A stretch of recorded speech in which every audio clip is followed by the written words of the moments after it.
Let's start this broadcast with the big story that we are tracking on WION at this hour. And this, of course, has come in from the city of Mariupol, where, according to reports, the Ukrainian fighters are clinging on to their last outpost in Mariupol, a sprawling steel plant that is located at the Sea of Azov, even as the Russian President Vladimir Putin claims that Russia has managed to capture and, in his words, liberate the city of Mariupol. Now, according to the Russian claims, the Russian forces now control much of the city, which is now in complete ruins after having been bombarded non-stop for the last 2 months. The United States on Thursday, however, has disputed the Russian claims and has said that it believes that the Ukrainian forces still hold ground in the city. Putin, meanwhile, has ordered for his troops to blockade the Azovstal steel plant and not to attack the plant directly. Meanwhile, the Chechen leader Ramzan Kadyrov has posted a video on Twitter where he claimed that Russian troops had successfully destroyed Mariupol and had carried out President Putin's orders.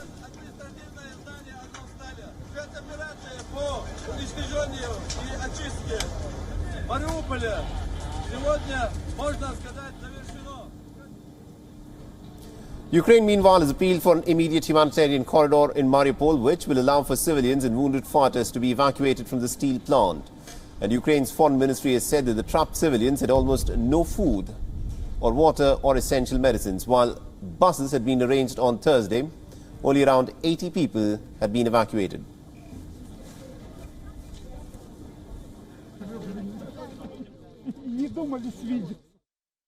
В городе еще остается 100 тысяч населения, которые приходят уже второй день подряд в ожидании эвакуации, а им дают такую маленькую дозу этих автобусов, как, допустим, было вчера. Нам объявили о том, что будет 90 автобусов, а приехало всего лишь 7. Но нужно понимать, что и сейчас вот те жизни, которые еще там остаются, они находятся в руках только одного человека – Владимира Путина. Meanwhile, satellite images released by the US company Maxar showed what is thought to be the mass grave site just outside of Mariupol. And this has led to Mariupol's mayor to accuse the Russian forces of burying the bodies in order to hide the death toll. Ukraine has estimated that nearly about 20,000 people have been killed in Mariupol since the 24th of February. Mariupol is a major port in Ukraine's southeastern Donbas region. It sits between areas held by the Russian separatists and also Crimea and the Black Sea Peninsula that Moscow seized back in 2014.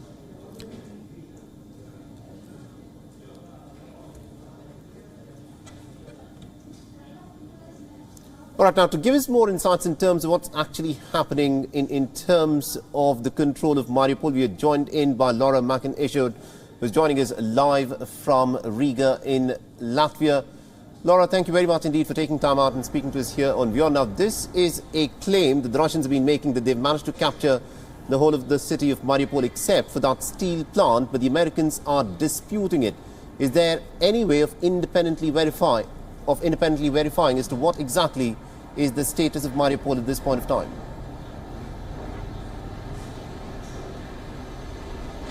Well, it's very difficult, isn't it, because of the sheer difficulties there are trying to get onto the ground from independent journalists as well, trying to get to that city and really see with their own eyes what is happening on the ground there. Of course, Russia is claiming that it has full control of Mariupol. We heard from the US President Joe Biden last night. He said that that was debatable, essentially, because, of course, there are still those Ukrainian Defence Force soldiers in that steel plant, along with maybe around 1,000 citizens, civilians, it's believed. Now, Russia has, of course, cancelled its decisions, its plans to try to storm that plant and get people out of there by force, instead saying that they're going to blockade the plant, seal it up so tight that not even a fly can get through it, Vladimir Putin said. So essentially, it might see that they're trying to switch their tactics and force people to come out through lack of food and water and other supplies, rather than having to bomb it and go in hard with the military. Of course, this is a distraction for Russia. It is taking up a lot of troops there when they actually want to be focusing on the east of Ukraine and pushing into the Donbass. And there's a lot of international attention on it as well. So this claim that they have the control of this city, as I said, it can't be verified. They may just be simply thinking if we trap people in there, then they can't do much about fighting back. And that means that we do have control. Absolutely indeed. And also the manner in which the war has been moving. Russia has changed its tactic. This is being described as a second phase of this war, where Russia is more focused on the Donbas region. How much of a progress has Russia been able to make in the Donbas region?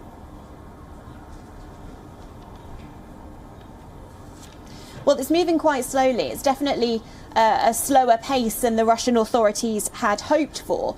Of course, we've had that gathering of Russian troops over the last few weeks in the east. Thousands of military personnel. We knew from Western intelligence sources watching that area that it was likely that this attack might take place, and it is official now from those Kremlin spokespeople, also people that are representatives of the Ministry of Defense in Russia, that now is their focus. They're looking at really taking control of the south region as well. There's also this thought as well from the Russian Defense Ministry now that taking control of those areas will allow a kind of bridge to the Transnistria area that used to be part of Moldova. Now that's of course concerning for a lot of international analysts there, wondering what Russia's next plans are.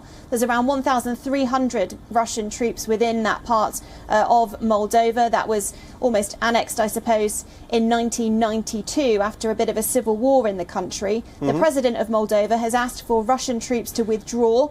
He's also asked for any ammunitions there to be pulled out as well. But clearly there is concerns now about what Russia's next steps might be. Absolutely indeed. Thank you very much indeed, Laura McIntyre, for joining us and getting us all those insights there. WION is now available in your country. Download the app now and get all the news on the move.